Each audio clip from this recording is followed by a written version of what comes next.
शुरुआत में हमें पायरेट्स यानी समुद्री लुटेरों की एक दुनिया दिखाई जाती है। यहाँ का जो सबसे बड़ा पायरेट था आज उसे गिरफ्तार कर लिया गया था। मरीन फोर्स यानी समुद्री आर्मी का जो हेड था वो उसे आज सजा देने वाला था, उसे जान से मारकर। तो उसे सभी लोगों के सामने लाया जाता है ताकि इसकी मौत देखकर सबको नसीहत हो जाए और आज की बात कोई पायरेट ना बने, इस दुनिया से तमाम पायरेट्स का खात्मा हो जाए। क्योंकि ये पायरेट इस वक्त का सबसे बड़ा और खतरनाक पायरेट था, क्योंकि उसने अपनी पूरी जिंदगी में बहुत सारा खजाना चोरी करके किसी खास जगह पर छुपा दिया था। और वो पायरेट सब लोगों को बताता है कि मैंने समंदर में बहुत सारा खजाना छुपा के रखा है, इसलिए मैं आप सब लोगों को ये कहता हूँ कि आप समंदर में जाएं और मेरा खजाना ढूंढ कर दिखाएं। अब ये सुनकर लोग इतने खुश हो जाते हैं कि वो उसके लिए नारे लगाने लगते हैं, क्योंकि लोगों में खजाना ढूंढने का जज्बा पैदा हो गया था। अब ये देखकर मरीन बेस के हेड उस पायलट को फौरन मारने का कहते हैं, जिस पर दो फौजी उसके अंदर अपने बड़े बड़े रॉड घुसा देते हैं और उस पायलट की वहीं पर ही मौत हो जाती है। लेकिन अब सारे लोग वहाँ से जाने लगते हैं उस खजाने को ढूंढने के लिए, यानी कि अब उन्होंने फैसला कर लिया था पायलट बनने का। जो देखकर मरीन बेस के हेड को बहुत गुस्सा आता है, क्योंकि उसका जो प्लान था वो तो उल्टा पड़ गया था। वो चाहता था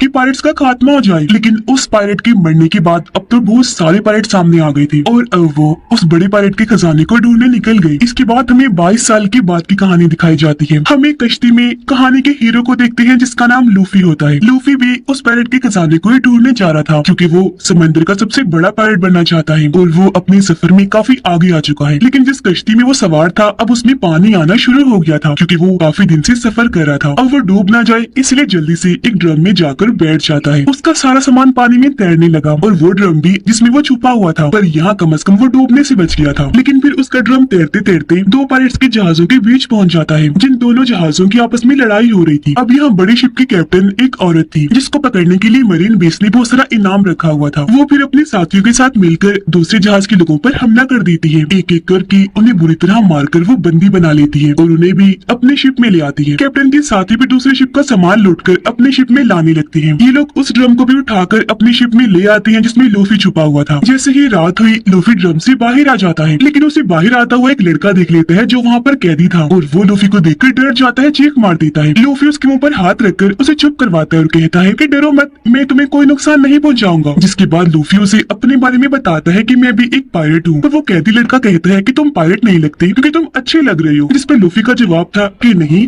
सारे पायलट एक जैसे नहीं होते, कुछ अच्छे भी होते हैं। अब यहाँ हमें लूफी के बचपन का सीन दिखाया जाता है और हमें पता चलता है कि उसे बचपन से पायलट बनने का शौक था। लूफी को पायलट्स का एक हीरो भी बहुत पसंद था, जो खुद भी एक पायलट था और लूफी उसे सिर्फ अपना ही हीरो समझता था। अब जब पायलट हीरो अपनी टीम के साथ वापस आता है तो लूफी उसे कहता है कि प्लीज मुझे भी अपनी टीम में शामिल कर लीजिए ना। जिस पर वो जवाब देता है, बेटा तुम अभी छोटे हो, पायलट बनने के लिए भी तैयार नहीं हो, क्योंकि ये काम बहुत खतरनाक होता है। अब ये सुनकर लूफी को जोश आ गया। वो शिप की सबसे ऊंची जगह पर जाकर सबका ध्यान अपनी तरफ करता है और फिर चाकू अपने चेहरे पर घुसा कर निशान बना लेता है, ताकि वो सबको दिखा सके कि मैं अब बच्चा नहीं रहा और पायलट बन सकता हूँ। कहानी वापिस से प्रेजेंट टाइम मौजूदा वक्त में आ जाती है, जहाँ ये सारी बात लूफी उस कैदी लड़के को बता रहा था। वो लड़का उससे पूछता है कि तुम पायलट बनने का सपना कैसे देख सकते हो, क्योंकि पायलट होना इतनी भी खास बात नहीं। इस पर लूफी जवाब देता है कि नहीं, पायलट होना बहुत अच्छा होता है, क्योंकि पायलट बनकर आप अपने साथियों के साथ समंदर की सैर कर सकते हैं, एडवेंचर पर जा सकते हैं और तो और पायलट्स को कोई कुछ कहता भी नहीं, वो आजाद होते हैं। इसलिए तो देखो मैं इतना खुश हूँ पायलट बनकर। कैदी लड़का कहता है मैं भी आजाद होना चाहता हूँ, लेकिन जो इस शिप के कैप्टन है उसने मुझे यहाँ पर कैद करके रखा हुआ है और वो मुझे आजाद कभी नहीं होने देगी। कैप्टन के खराटों की आवाज इतनी ज्यादा थी कि लूफी पूछता है, अरे ये क्या, ये कैसी आवाज है, क्या तुमने कोई समुद्री मॉन्स्टर पकड़ के यहाँ पे रखा हुआ है? जिस पर कैदी लड़का कहता है, अरे नहीं नहीं यार, ये तो हमारी कैप्टन के खराटों की आवाज है। अब वो कैदी लड़का लूफी को चुपके ऊपर लेकर जाता है और कहता है कि अभी सब सो रहे हैं तो तुम यहाँ से भाग जाओ। अब जब लूफी वहाँ से जा रहा था तो उनकी आहट से सब लोगों को पता चल जाता है और वो नींद से उठ जाती है, जिसके बाद कैप्टन भी यहाँ पर आ जाती है। अब कैप्टन को लगता है कि कैदी लड़का मुझे धोखा दे रहा था, वो भी यहाँ से भाग रहा था, इसलिए वो अपने हथियार से इन दोनों पर हमला कर देती है। वो पहले कैदी लड़के को मारती है, लेकिन लूफी आगे आकर उसके हथियार को साइड पर कर देता है, कैदी लड़के को बचा लेता है। जिसके बाद वो अकेला ही कैप्टन और उसके साथियों से लड़ने लगता है। हालांकि कैप्टन के साथी उस पर गोलियां चलाते हैं, लेकिन एक भी गोली लूफी का कुछ बिगाड़ नहीं पाती। ये देखकर कैप्टन को गुस्सा आ जाता है और वो अपना भारी हथियार उठाकर लूफी के पेट पे जोर से मारती है। लेकिन हैरत, यहाँ पर लूफी अपने जिस्म को लचकदार बनाकर खींचता है और ऐसे उसकी वार से बच जाता है। ये देखकर कैप्टन काफी हैरान रह जाती है कि इसने वे जिस्म को लचकदार कैसे कर लिया। और फिर तभी लूफी अपने हाथों को भी लंबा लंबा लचकदार बनाकर शिप की दूसरी साइड पर चला जाता है। तब कैप्टन भी वहाँ पर आ जाती है। वो दोबारा से अपने हथियार से उस पर हमला करती है, लेकिन लूफी पीछे हट जाता है और तब शिप का व्हील टूट जाता है और वहाँ पर आग लग गई। सारी सूरत हाल को देखकर कैप्टन आग बगोला हो हो जाती है। उसे कैदी लड़की पर गुस्सा आ रहा था, इसलिए वो अपने हथियार से अब उस पर हमला करती है। लेकिन तभी सामने आ गया लूफी। हथियार उसके सर पर लगा, उसका सर कुचला गया, लेकिन हैरत उसे कुछ भी नहीं हुआ। जिसके बाद लूफी अपनी सबसे खतरनाक मूव यानी मारने का जो उसका सबसे अच्छा तरीका था वो उसका इस्तेमाल करता है। अपना हाथ लंबा लचकदार बनाकर बड़ा सा मुक्का बनाता है और उससे वो कैप्टन पर हमला करता है, जिससे यहाँ वो कैप्टन समुद्र में दूर जाके गिरती है और उसका काम तमाम। अब वो सारे लोग लूफी की ताकतों को देखकर काफी हैरान भी हो जाते हैं और डर भी जाते हैं, इसीलिए हार मान ली थी उन्होंने। अब लूफी तो अपने कारनामों से बहुत खुश था और वो कैदी लड़के को लेकर यहाँ से जाने वाला था। अब हम एक तलवारबाज को देखते हैं जिसका काम होता है पायरेट्स को पकड़कर मारना। अब तब यहाँ एक आदमी आया जो वॉरियर था यानी कि योद्धा। वो तलवारबाज को अपने साथ शामिल होने का कहता है, लेकिन वो साफ साफ मना कर देता है। इनकार सुनकर वॉरियर तलवारबाज से लड़ने लगा और वो बहुत अच्छा तलवारबाज था। वो तेजी तेजी से अपनी तलवारें हिलाकर वॉरियर से लड़ता है और फिर एक मौके पर बड़ी आसानी से अपनी तलवारों का इस्तेमाल करते हुए वो वॉरियर को काटकर उसके 2 हिस्से कर देता है और इस तरह तलवारबाज ये लड़ाई जीत गया। लूफी और कैदी लड़का उस शिप से निकल चुके थे और अब वो एक छोटी कश्ती में आगे बढ़ रहे थे। अब क्योंकि उसने लूफी की और लूफी ने उसकी जान बचाई थी, इसलिए उन दोनों की दोस्ती हो जाती है। कैदी लड़का तो पहले उसकी ताकतें देखकर काफी हैरान था, इसलिए वो लूफी से पूछता है कि तुम्हारे पास लचकदार होने की ताकत कहाँ से आई? जिस पर वो बताता है कि बचपन में जब पायरेट हीरो ने मुझे अपनी टीम में शामिल करने से मना कर दिया था ना, तो तब मैंने गुस्से में आकर एक खास किस्म का फ्रूट खा लिया था, जिसके बाद से ही मुझे ये लचकदार होने की ताकत मिली। क्योंकि पायरेट हीरो ने जब मेरा हाथ पकड़ा तो मैं वहाँ से आगे बढ़ गया और मेरा हाथ लंबा होकर लचकदार बन गया। फिर कैदी लड़का पूछता है कि अब हम कहाँ जा रहे हैं? लूफी उसे बताता है कि हम जा रहे हैं ग्रैंड लाइन पर, यानी वही जगह जहाँ पर बड़े पायरेट का खजाना छुपा हुआ है। वो लड़का पूछता है क्या तुम्हें ग्रैंड लाइन का रास्ता पता है? इस पर लूफी जवाब देता है मुझे तो नहीं पता। फिर वो लड़का कहता है कि तुम्हारी तरह मेरा भी एक सपना है, मैं दरअसल मरीन सोल्जर बनना चाहता हूँ ताकि कमजोर लोगों की मदद कर सकूँ। ये सुनकर लूफी कहते तो फिर ठीक है, काम कर लेते हैं, हम अब यहाँ से जाते हैं मरीन बेस पर, मुझे वहाँ से ग्रैंड लाइन का नक्शा मिल जाएगा और तुम वहीं पर रुक जाना मरीन सोल्जर बनने के लिए। जिस पर कैदी लड़का कहता है अरे वाह, ये तो बहुत अच्छा आइडिया है, चलो फिर ऐसे ही करते हैं। और अब ये दोनों मरीन बेस पर जाने के लिए निकल जाते हैं। अब इसी बीच समंदर में हम नामी नाम की एक लड़की को देखते हैं जो अपनी कश्ती में थी और उसकी हालत खराब थी, वो मरने वाली थी क्योंकि उससे काफी कमजोरी महसूस हो रही थी। उसने जब आंखें खोली तो उसे वहाँ पर एक बड़ी कश्ती दिखाई देती है जिसके अंदर 2 लड़के थे। तब नामी उनसे मदद मांगती है, लेकिन तभी वो देखती है कि ये दोनों तो पायरेट्स हैं, इसीलिए अपनी कश्ती में रखा हुआ बॉक्स वो ज्यादा ढककर छुपाने की कोशिश करती है। ऐसा लग रहा था जैसे उसमें कोई कीमती चीज हो। ये देखकर वो दोनों लड़के अपनी कश्ती से उतरकर नामी की कश्ती में आ जाते हैं और उस बॉक्स को खोलकर देखने की कोशिश करते हैं। जैसे ही उन्होंने बॉक्स खोला, हैरत, उसमें कुछ भी नहीं था। अब जब लड़कों ने ऊपर देखा तो नामी उनकी कश्ती चुराकर वहाँ से भाग जाती है, क्योंकि ये सब उसने नाटक किया था ताकि वो लड़के इसकी कश्ती में आए और ये उनकी कश्ती लेकर भाग सके। और अब नामी भी पास की मरीन बेस पर आ जाती है। उधर लूफी और कैदी लड़का एक होटल में बैठकर खाना खा रहे थे, जहाँ तभी वो तलवारबाज भी आ जाता है। एक बच्ची उसके लिए अपने हाथों से खाना बनाकर लाती है, लेकिन तभी यहाँ पर मरीन कैप्टन का बदतमीज बेटा आ जाता है। वो बच्ची के हाथ से खाना छीनकर नीचे गिरा देता है और अपने पाँव से कुचल देता है, जिसके बाद वो बच्ची से भी काफी बुरा पेश आता है। बच्ची काफी परेशान हो गई, जो चीज तलवारबाज को पसंद नहीं आई, इसलिए वो मरीन कैप्टन के बेटे से कहते हैं कि बच्ची से माफी मांगो। जिस पर वो बदतमीज लड़का हंस के कहता है क्या कहा,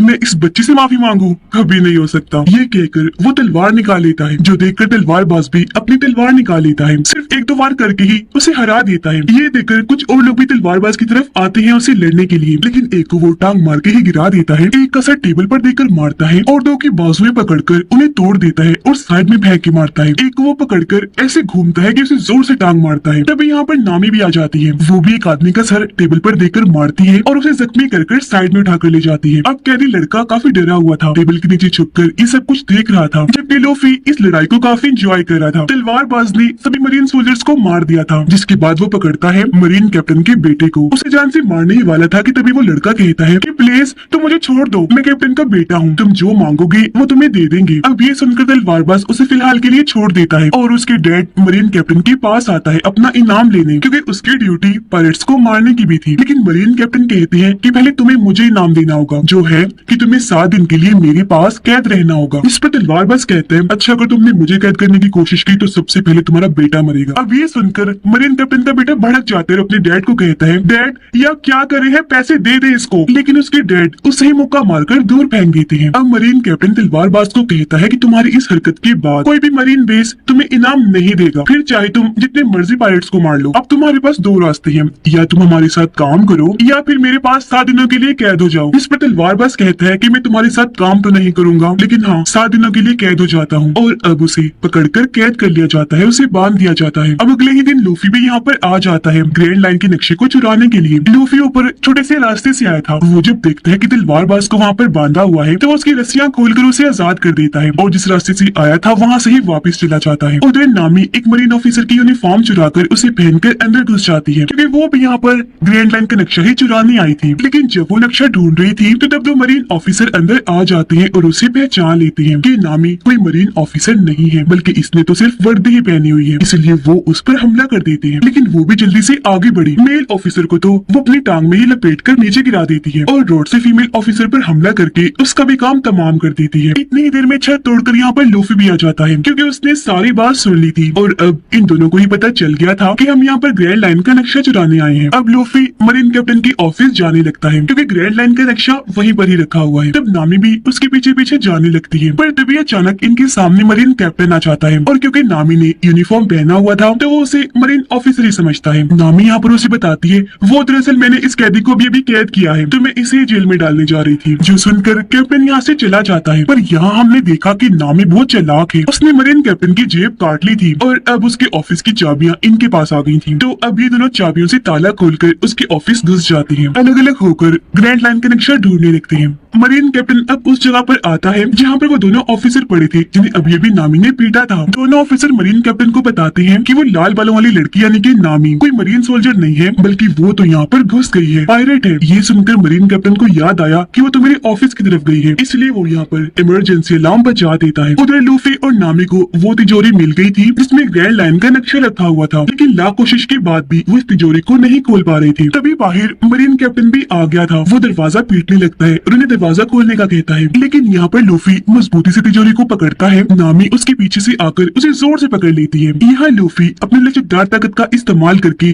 खींचकर अपनी बाजुओं को लंबा करता है और ऐसे दोनों कूदकर वहाँ से बाहर आ जाते हैं तिजोरी के साथ। ये दोनों सही सलामत यहाँ पर आ गए थे, लेकिन तभी मरीन ऑफिसर यहाँ पर आकर इन्हें चारों तरफ से घेर लेते हैं। पर यहाँ लूफी और नामी बड़ी बहादुरी से उनका सामना करते हैं। लूफी अपने मुक्कों से उन्हें दूर करता है जबकि नामी रॉड से मार मारकर उन्हें ढेर करती जाती है। और फिर तभी तलवारबाज भी यहाँ पर अपनी तलवारें लेकर आ जाता है। वो देखता है कि लूफी और नामी ये तो दोनों बच्चे हैं और उनसे पिट रहे हैं, इसलिए वो भी उनकी मदद करने इस लड़ाई में कूद पड़ता है। जैसे एक सोल्जर उसे मारने के लिए आगे बढ़ा, वो टांग मारकर उसे साइड में कर देता है और फिर कूदकर एक ऑफिसर के ऊपर गिरता है। दूसरे को वो तलवार से मारकर साइड पर करता है और ऐसे ये तीनों ही सभी मरीन सोल्जर्स को मार देते हैं। ये तीनों अभी खड़े ही थे कि तभी यहाँ पर मरीन कैप्टन आ जाता है। वो इनसे लड़ने ही आया था क्योंकि उसके हाथ पर ब्लेड वाला हथियार लगा हुआ था जिससे वो इन पर हमला कर देता है। लेकिन तभी सामने आए लूफी और तलवारबाज जो उससे लड़ने लगते हैं। हालांकि तलवारबाज अपनी दो तलवारों से उससे लड़ रहा था, लेकिन मरीन कैप्टन बहुत बहादुर था, वो उस पर भारी पड़ता जा रहा था, तो इसलिए तलवारबाज को अपनी तीसरी तलवार भी निकालनी पड़ती है। यहाँ लूफी भी अपनी लचकदार ताकत का इस्तेमाल करके अपना बाजू लंबा करके उसका सामना करता है, लेकिन मरीन कैप्टन उसका हाथ भी आसानी पकड़ लेता है। अब तलवारबाज अपनी तीसरी तलवार को मुंह में रखता है और दो तलवारों से कैप्टन से लड़ने लगता है। एक तलवार उसने जैसे कैप्टन को मारी वो उछलकर दूर जाके गिरता है और अब यहाँ लूफी भी अपनी खास मूव का इस्तेमाल करता है, यानी कि बाजू को लंबा सा करके बड़ा सा मुक्का बनाकर कैप्टन के मुंह पर देकर मारता है, जिससे वो भी दूर जाके गिरता है और वही ढेर हो गया। और अब आखिरकार वो यहाँ पर मरीन आर्मी और मरीन कैप्टन से बच गए थे, जिस वजह से ये बहुत खुश थी।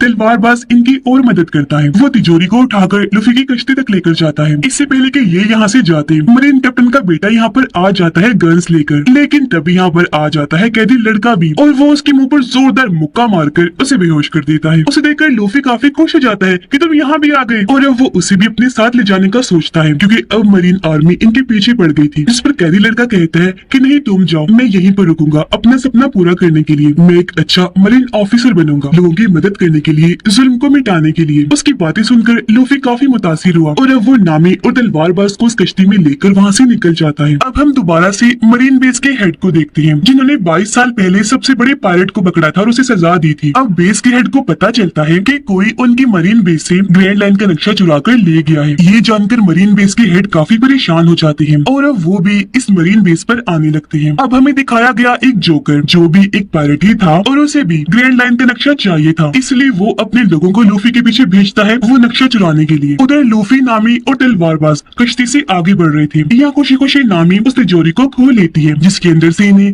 ग्रैंड लाइन का नक्शा मिल जाता है, जिसे देखकर ये काफी खुश हो जाते हैं। यहाँ नामी लूफी और तलवारबाज को बताती है कि दुनिया का समंदर 4 हिस्सों में बटा हुआ है और जो जमीन की लाइन है जो समंदर तक आ रही है उसके ऊपर भी एक लाइन लाइन है और उसे ही ग्रैंड लाइन कहा जाता है। खजाना वहाँ पर है तो अब हम खजाना ढूंढने वहाँ जाएंगे। वो ये बातें कर ही रही थी कि तभी इन्हें बाहर से आहट महसूस होती है, क्योंकि असल में जोकर के लुटेरों ने इनकी कश्ती पर हमला कर दिया था। उसके लुटेरे आसमान में थे। वो वहाँ से बेहोशी की गैस आसपास फैला देते हैं। गैस जैसे लोगों के अंदर गई, ये भी उसे सूंघकर बेहोश हो जाती है। यहाँ बेहोश होने से पहले लूफी ने उन लुटेरों को देख लिया था, इसीलिए उसने ग्रैंड लाइन के नक्शे को जल्दी जल्दी से अपने मुंह में छुपा लिया था, जिसके बाद वो बेहोश हो गई। इसके बाद जब इन तीनों को होश आई तो ये देखते हैं कि हमें तो कैद किया हुआ है एक बड़े से बॉक्स में और इनकी सारी चीजें जोकर के लुटेरों ने ले ली थी। पर लूफी ने यहाँ बताता है कि फिक्र ना करो, ग्रैंड लाइन का नक्शा मेरे पास बिल्कुल सेफ है, यहाँ पर मेरे पेट में। अब जैसे बॉक्स खुलता है तो ये तीनों एक स्टेज पर होते हैं, जहाँ पर जोकर और उसके साथी लोगों को शो दिखा रहे थे। यहाँ पर जो ऑडियंस थी वो कैदी लोग थे, जिन्हें गुलाम बनाकर जबरदस्ती उनसे यहाँ पर तालियां बजवाई जा रही थी। अब तभी इन सबका कैप्टन यानी कि वो जोकर यहाँ पर आता है। उसे देखते ही लूफी पहचान लेता है कि ये एक पायरेट है, इसके ऊपर भी ढेर सारा इनाम है। लूफी यहाँ पर जोकर को बताता है कि देखना बहुत जल्द मैं पायरेट्स का किंग बनने वाला हूँ। जिस पर जोकर हंसते हुए कहता है, ओ तुम बनोगे पायरेट्स के किंग, देख लेना मैं बनूंगा। जब मैं ग्रैंड लाइन का नक्शा चुरा लूंगा ना और वो खजाना मुझे मिल जाएगा ना तब। जो कहने के बाद जोकर उनसे ग्रैंड लाइन का नक्शा मांगता है, लेकिन तभी यहाँ चालाक नामी सामने आई और कहती है, क्या तुम नक्शा कर रही हो? पता है तुम्हें हमारे पास नक्शे से भी बढ़कर कुछ है। ये कहकर वो लूफी की टोपी लेती है और उसे हवा में ऊपर उछाल देती है। अब जैसे सबका ध्यान ऊपर गया,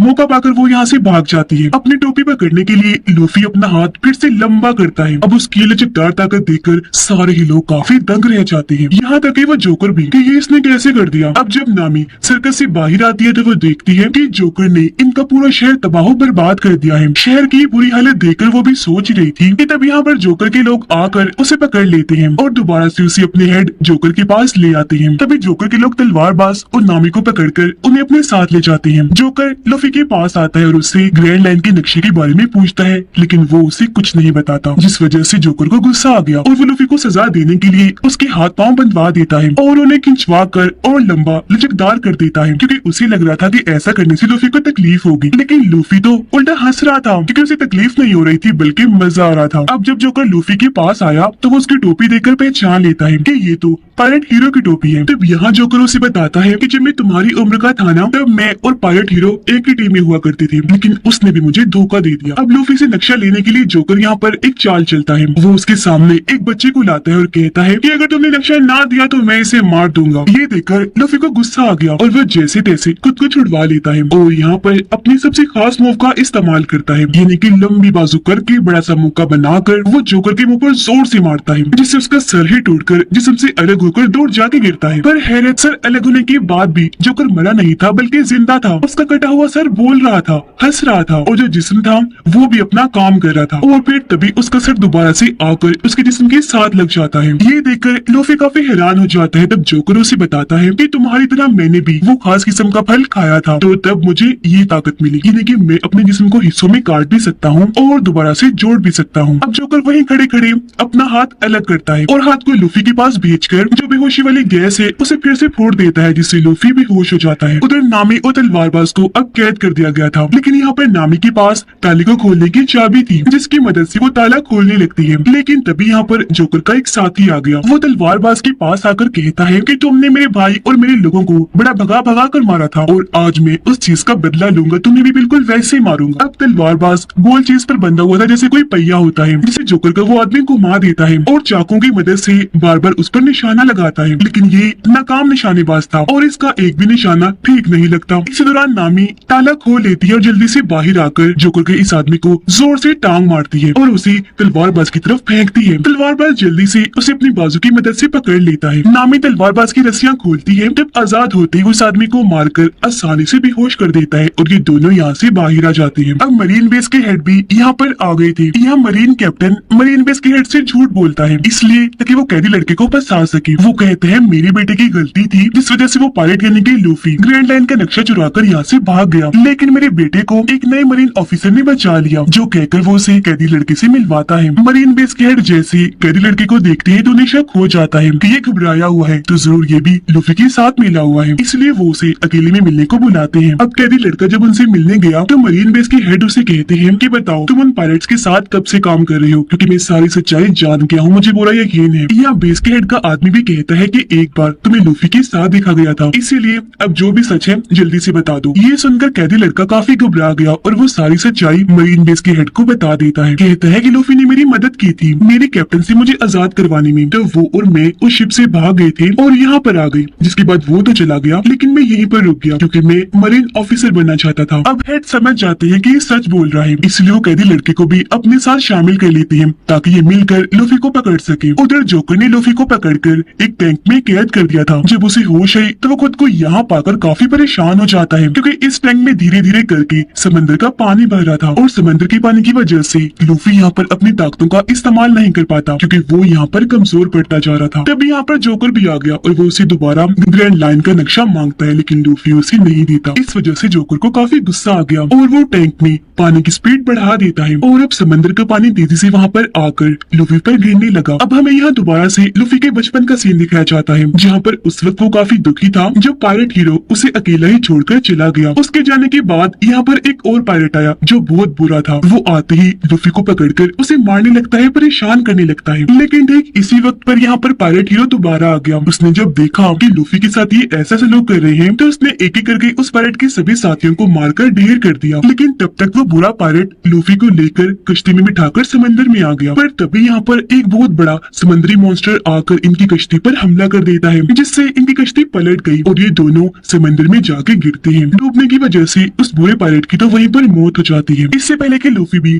पानी में डूबकर मरता, यहाँ पर पायरेट हीरो आकर उसकी जान बचा लेता है। जिसके बाद वो समुद्री मॉन्स्टर दोबारा से ऊपर आया इन पर हमला करने के लिए। वो अपना बड़ा सा मुंह खोलकर लूफी को खाने ही वाला था कि तभी सामने पायरेट हीरो आकर उसे बचा लेता है। मॉन्स्टर ने जैसे अपना मुंह बंद किया, पायरेट हीरो मॉन्स्टर की आंखों में आंखें डालकर देखने लगता है। इससे मॉन्स्टर काफी डर गया और वहाँ से वापस भाग जाता है। लेकिन लूफी देखता है कि उस मॉन्स्टर ने पायरेट हीरो का एक बाजू खा लिया है जिससे छोटे लूफी को बहुत दुख हुआ। तो अब यहाँ पर लूफी को एहसास हो गया कि वाकई अभी मैं बच्चा हूँ, पायरेट बनने के लायक नहीं हूँ। अब पायरेट हीरो यहाँ से जाने वाला था। जाते जाते वो लूफी को अपनी टोपी देता है जो लूफी के पास उसकी आखिरी निशानी थी जिसे प्रेजेंट टाइम में जोकर लूफी के सामने ही खराब कर रहा था। पर वो अपनी टोपी बचाने के लिए कुछ कर नहीं सकता था क्योंकि पानी भरने से वो टैंक में डूबता जा रहा था। पर इस वजह से उसे बहुत गुस्सा था। इतनी ही देर में यहाँ पर नामी और तलवारबाज भी आ गई। नामी रोड को टैंक पर देकर मारती है जिससे टैंक पर दरारें पड़ जाती है। लूफी भी तब तक पानी में बेहोश हो गया था। अब उन दोनों को देखकर जोकर काफी घबरा गया, आसपास अपने साथियों को देखने लगता है ताकि मदद के लिए बुला सके।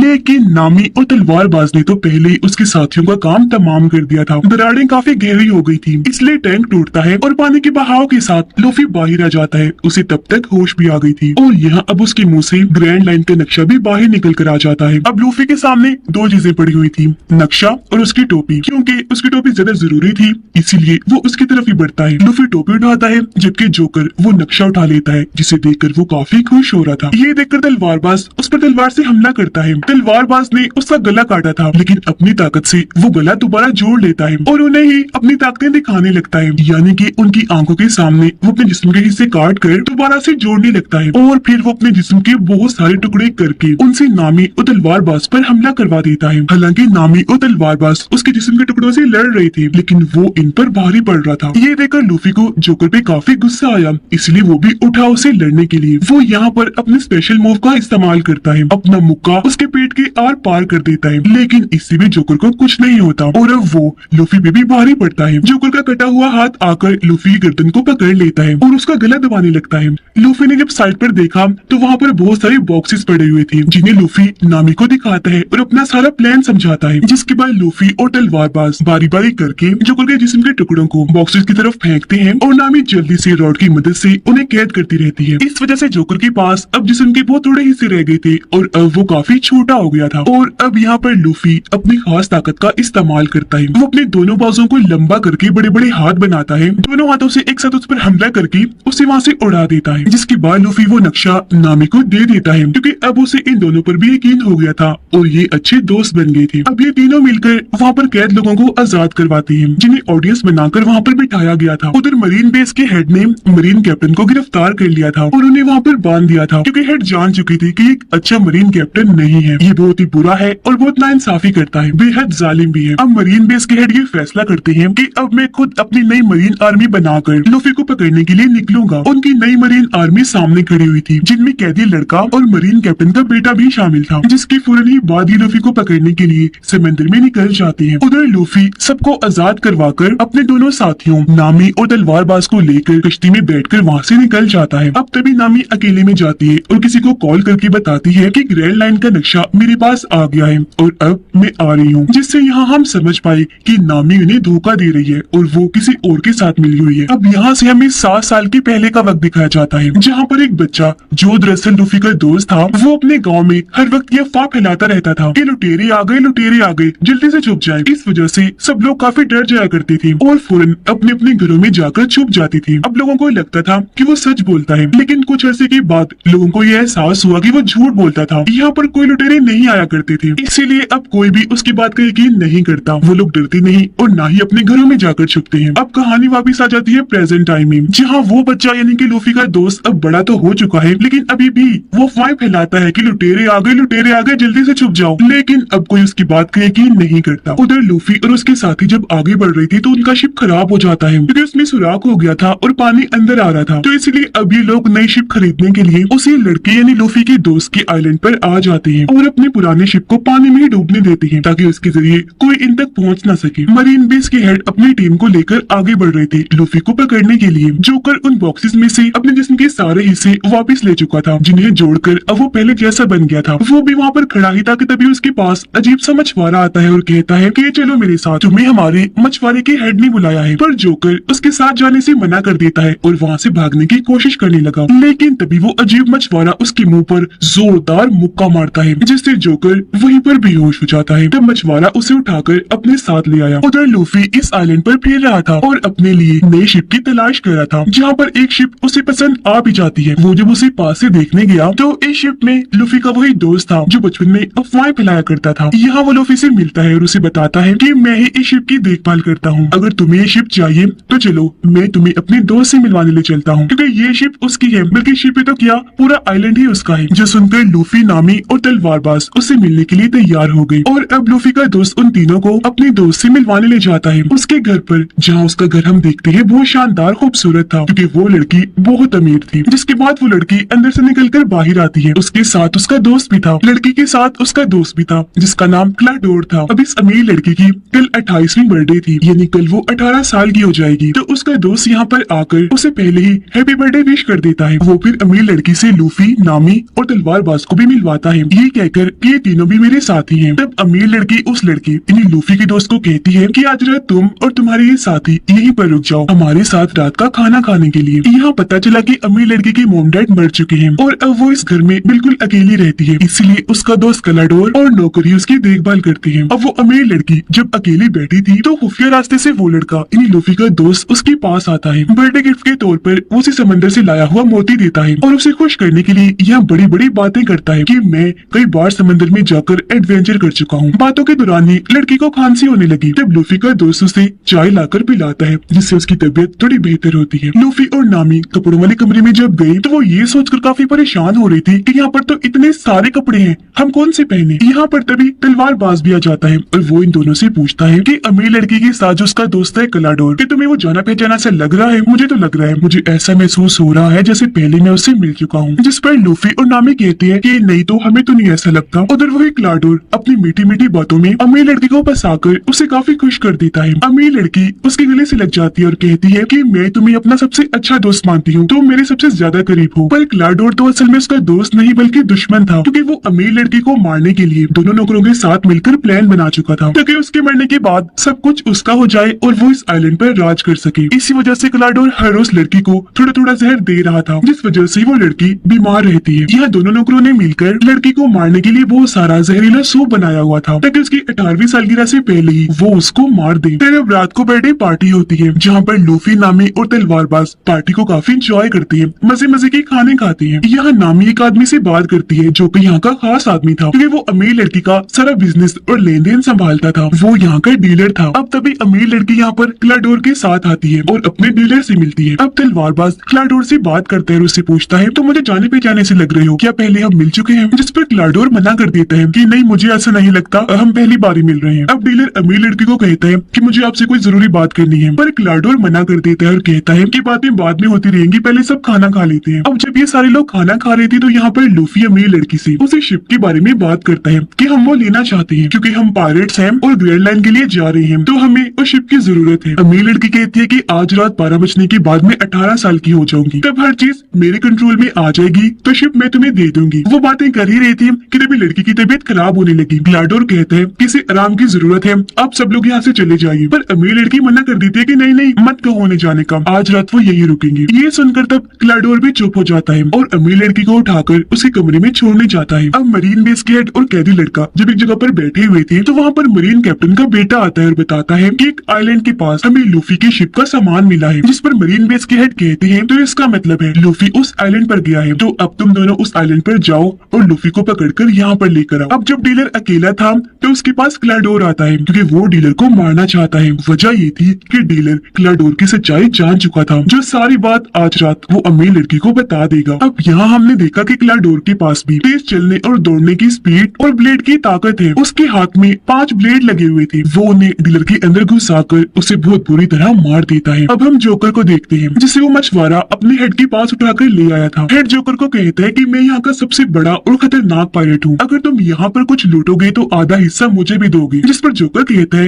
लेकिन मैं तो कुछ भी नहीं कर पा रहा। लूफी नाम का एक लड़का है, वो ही यहाँ पर हर जगह घूम रहा है, उसके पास एक ग्रैंड लाइन का नक्शा भी है, वो ही उस खजाने को ढूंढ लेगा। इस पर मछुआरों का हेड कहता है कि कौन लूफी, कहाँ है वो इस वक्त। जोकर कहता है कि तुम मुझे छोड़ दो, मुझे फिलहाल पता नहीं है कि वो कहाँ है, लेकिन उसे ढूंढने में मैं तुम्हारी मदद कर सकता हूँ। जिस पर वो हेड मानकर उसे छोड़ देता है। अब लूफी और तलवारबाज और खाना खाने और शराब पीने अपने अपने कमरों से बाहर आते हैं और अभी दोनों मिलकर किचन में जाते हैं जहाँ पर लूफी का दोस्त पहले से ही मौजूद था और अब ये तीनों यहाँ पर बातें करने लगते हैं। अब नामी भी अपने कमरे से बाहर आकर यहाँ पर सामान चुराने लगती है, जिसके बाद वो अमीर लड़की के कमरे में जाती है। वो लड़की नामी के हाथ में सामान का थैला देखकर समझ जाती है कि ये चोरी कर रही है, लेकिन यहाँ वो फिर भी नामी को कुछ नहीं कहती बल्कि दोस्तों की तरह ही उससे बातें करने लगती है। बातों ही बातों में लूफी का दोस्त बताता है कि मेरे डैड भी एक काफी बड़े पायरेट थे, लेकिन फिलहाल वो लापता है। अब उनका नाम सुनकर लूफी एकदम से बोलता है अच्छा वो, उनको तो मैं जानता हूँ, मैं उनसे मिल चुका हूँ और वादा करता हूँ कि तुम्हें तुम्हारे डैड से मिलवा दूंगा। अब यहाँ पर तलवारबाज उससे पूछता है क्या यहाँ पर पीने के लिए शराब है। इस पर वो कहता है कि हाँ बेसमेंट में बहुत सारी शराब पड़ी है, वहाँ जाकर पी लो। तो अब तलवारबाज और लूफी का दोस्त बेसमेंट में आते हैं, लेकिन जब ये आगे बढ़ रहे थे तो इन्हें यहाँ पर डीलर की लाश मिलती है और ये दोनों उसे देखकर काफी परेशान हो जाते हैं, ये सोचकर कि इसे किसने मारा होगा। जहाँ तभी इनके सामने ग्लाडोर आ जाता है, वो इन्हें भी अपने 5 ब्लेड्स दिखा देता है, जिन्हें देखकर तलवारबाज समझ जाता है कि ये कौन है। ग्लाडोर असल में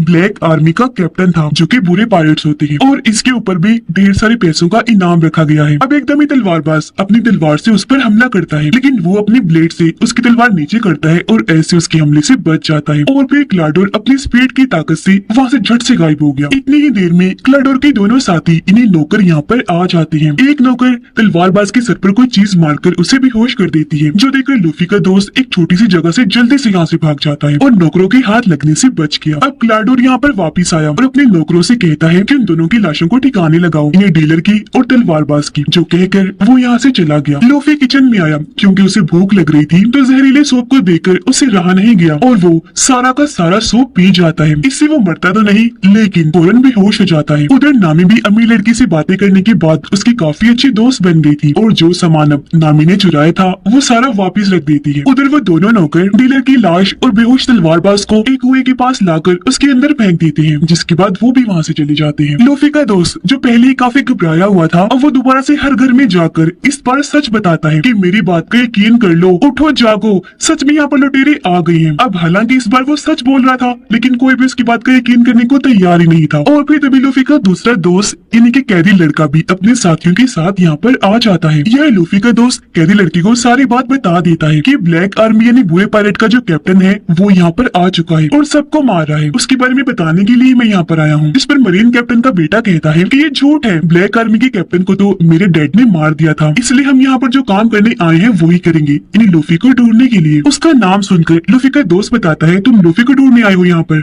वो भी इधर ही है। और अब वो इनको लूफी के पास ले जाने लगता है। उधर नामी जब किचन में आती है तो ये देखकर काफी परेशान हो जाती है कि लूफी यहाँ पर बेहोश पड़ा है। उसे समझ नहीं आती कि सूप पीकर ये बेहोश कैसे हो गया, पर तभी उसे आहट महसूस हुई और वो जल्दी से जाकर एक जगह पर छुप जाती है। वहाँ पर दरअसल ग्लाडोर और उसके साथी आए थे, इन्हें दोनों नौकर, और उनकी बातें सुनकर नामी सारी बात समझ जाती है कि ये क्या करने वाले हैं, इन्हीं अमीर लड़की की जान लेने वाले हैं। घर के बाहर लूफी का दोस्त मरीन आर्मी को ले आया था। अब ग्लाडोर जैसे दरवाजा खोलता है, लूफी का दोस्त बताता है कि यही ब्लैक आर्मी का कैप्टन है, इन्हीं के लुटेरा। पर यहाँ पर ग्लाडोर उल्टा उस पर ही इल्जाम लगाने लगता है और कहता है कि इसका दिमागी तवाज़ुन थोड़ा ठीक नहीं है, इसलिए अक्सर ही ऐसी बातें करता रहता है। ये बचपन से ही इस तरह की कहानियां बनाते आ रहा है। अब ये सुनकर कोई भी लूफी के दोस्त की बातों का यकीन नहीं करता, सिवाय कैदी लड़के के। उसे लग रहा था कि क्लाडोर ही झूठा है और लूफी का दोस्त सच बोल रहा है। अब मरीन कैप्टन का बेटा क्लाडोर को कहता है कि लूफी इधर ही है, तो तब क्लाडोर कहता है कि हाँ, और वो लूफी को इनके हवाले कर देता है, जो आधी बेहोशी की हालत में था। अब नामी वहाँ से निकलकर बाहर आई। वो नौकर के मुंह पर पेन से हमला करके उसे बेहोश करती है और यहाँ से भाग जाती है। लूफी का दोस्त भी वहाँ से भागकर अमीर लड़की के पास आ गया था। क्लाडोर कैदी लड़की को कहता है कि अब तुम यहाँ पर क्या ले रहे हो, चले जाओ यहाँ से। उसकी बेइज्जती करके वो मुंह पे ही दरवाजा बंद कर देता है। अब नामी भी